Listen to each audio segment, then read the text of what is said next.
Aku pernah bertemu dengan istri pertama Bang Samsul dan bertanya kenapa tidak menikah lagi. Tapi jawabannya sungguh mengagetkan aku. Assalamualaikum warahmatullahi wabarakatuh. Halo Elin Story Lovers, apa kabar kalian semua? Semoga selalu dalam keadaan sehat, dimudahkan segala urusannya dan dilancarkan rezekinya, serta dijauhkan dari segala musibah, bencana, dan mara bahaya yang ada di dunia ini. Sebelum kita lanjut ke dalam story, jangan lupa subscribe, like, komen, dan share. Dan aktifkan tombol loncengnya agar kalian tidak ketinggalan dengan story-story yang terbaru. Open Diary.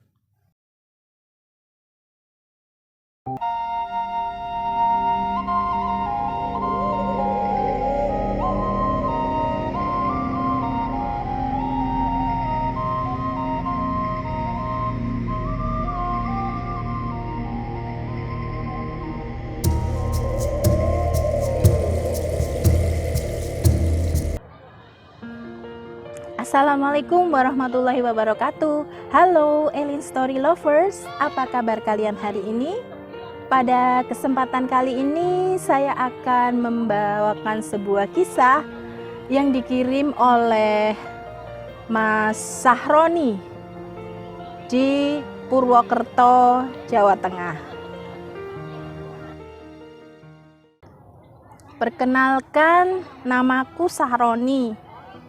Aku ingin bercerita tentang kehidupan abangku yang kondisinya saat ini sungguh memprihatinkan. Sebut saja nama abangku Samsul. Sama seperti aku, abangku juga tinggal di kota Purwokerto, Jawa Tengah.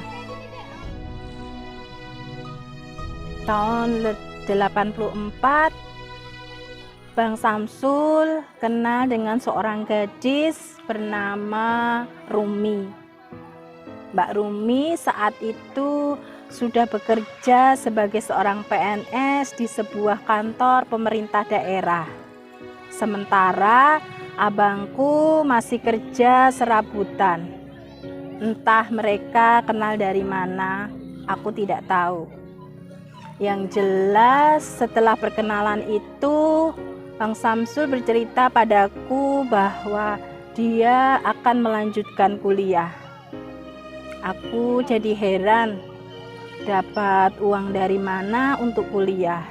Sementara untuk menghidupi istri dan kedua anaknya saja terkadang masih pinjam padaku. Diary, Bang Samsul memang sudah menikah dan dikaruniai 2 orang anak, laki-laki dan perempuan.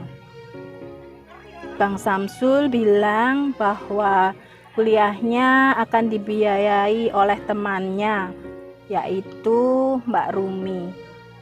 Aku pun semakin bingung, bagaimana mungkin seorang teman yang baru kenal bersedia membiayai kuliah, apalagi dia seorang gadis. Aku khawatir ada suatu perjanjian yang nantinya bisa merusak rumah tangga abangku. Bagaimana nanti nasib istri dan kedua anaknya? Tapi sepertinya abangku tidak mau ambil pusing soal itu. Singkat cerita, dia pun mulai kuliah di salah satu perguruan tinggi di Purwokerto, mengambil jurusan ilmu hukum. Entah karena ada penyemangat atau ada perjanjian dengan Mbak Rumi. Yang jelas aku sedikit kagum dengan semangat abangku selama menempuh studinya. Yang aku tahu, IQ abangku pas-pasan. Tapi entah mengapa masa studi bisa diselesaikan tepat waktu. Hanya 4,5 tahun dia berhasil meraih gelar sarjana hukum. Diary. Tidak berapa lama setelah wisuda, Bang Samsul bilang padaku bahwa dia sudah diterima menjadi PNS di kantor pemerintah daerah. Satu kantor dengan Mbak Rumi. Perasaanku sudah mulai tidak enak. Aku mengkhawatirkan ada hubungan spesial antara Bang Samsul dengan Mbak Rumi. Karena yang aku dengar, Bang Samsul bisa diterima PNS juga atas bantuan Mbak Rumi. Diary. Memang saat itu untuk masuk menjadi PNS masih bisa lewat koneksi, tidak seperti sekarang. Dan saat itu pun PNS belum menjadi profesi primadona, karena kebanyakan orang beranggapan gaji PNS masih relatif kecil. Diary. Yang aku khawatirkan akhirnya menjadi kenyataan. Bang Samsul datang ke rumahku minta ditemani untuk melamar Mbak Rumi ke orang tuanya. Aku ingatkan abangku bahwa dia sudah berkeluarga. Nanti bagaimana nasib istri dan anak-anaknya? Kasihan mereka, Bang. Tapi Bang Samsul malah bilang bahwa dia sudah berjanji pada Mbak Rumi akan bersedia menikahinya jika sudah diterima menjadi PNS. Dan Mbak Rumi sendiri juga mengancam kedua orang tuanya akan bunuh diri jika tidak menikah dengan Bang Samsul. Sepertinya Mbak Rumi cinta berat dengan Bang Samsul. Aduh, bagaimana ini? Bagaimana nasib istri Bang Samsul dan 2 orang ponakanku? Diary. Pernikahan mereka pun dilangsungkan. Dan seperti prediksiku, rumah tangga Bang Samsul dengan istri pertamanya akhirnya berantakan. Bang Samsul sudah tidak mau mengurusi keluarganya lagi. Istri pertamanya tidak dinafkahi. Kedua anaknya tidak lagi mendapat perhatian dari Bang Samsul selaku orang tuanya. Meski Bang Samsul masih membiayai kebutuhan hidup mereka.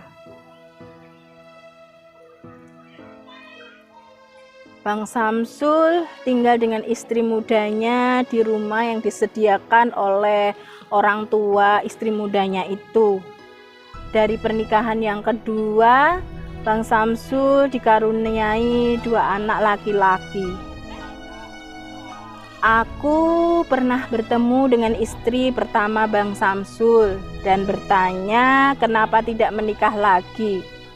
Tapi jawabannya sungguh mengagetkan aku. Bagaimana mau menikah lagi, Dek? Sampai saat ini Bang Samsul belum menceraikan aku. Susah bagi wanita yang belum dicerai suaminya untuk menikah lagi, meski sudah ditelantarkan oleh suaminya. Sampai detik ini aku belum mendapatkan surat cerai dari Bang Samsul.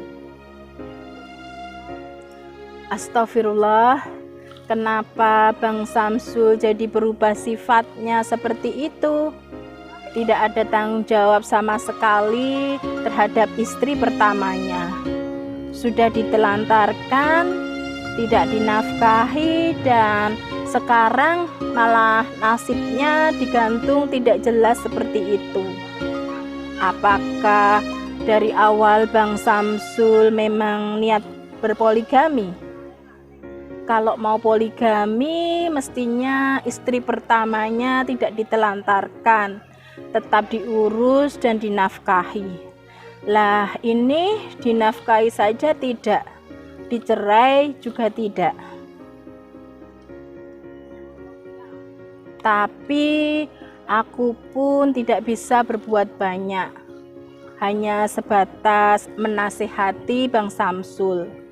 Meski nasihatku sepertinya juga tidak pernah didengarkan oleh Bang Samsul.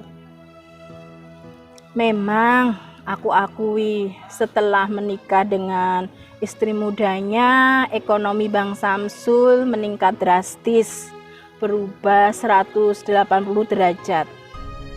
Yang dulu hidup pas-pasan, bahkan kadang kekurangan, kini Bang Samsul hidup bergelimang harta. Meski tidak mewah, tapi rumah yang ditempati lumayan besar dan bagus. Mobilnya ada 2, bahkan Bang Samsul beserta istri mudanya sudah melaksanakan ibadah haji ke Tanah Suci. Diary, kini Bang Samsul dan juga istri mudanya keduanya sudah pensiun. Mungkin karena ambisi yang besar, Bang Samsul sempat ikut dalam bursa calon legislatif dengan ikut bergabung dalam sebuah partai politik.